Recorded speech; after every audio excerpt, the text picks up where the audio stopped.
Hey everyone! In this video, I'm going to show you how to blur the edges of your picture. Let's get into it. First, pick your picture and put it on the page.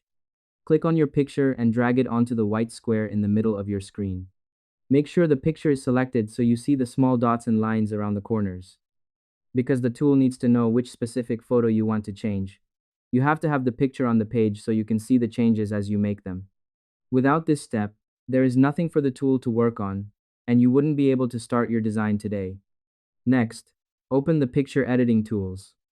You need to find the menu that lets you change how your photo looks.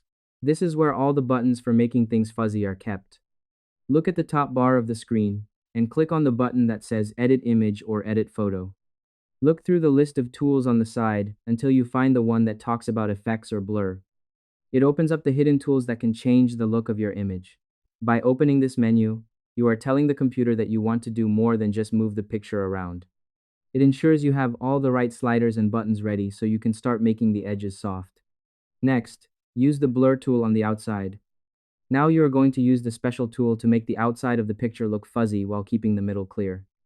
Find the tool called Blur and choose the option that lets you paint the effect exactly where you want it.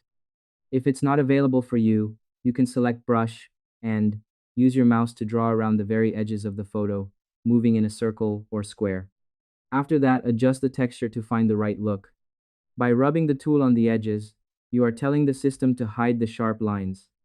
It is the key step to getting the right output and making the picture blend into the background instead of having a hard, straight border. And that's it.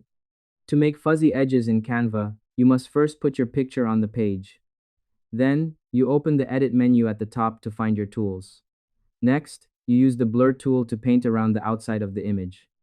Finally, you change the strength until it looks just right and save your work. I hope this helped you out, and I see you in the next one.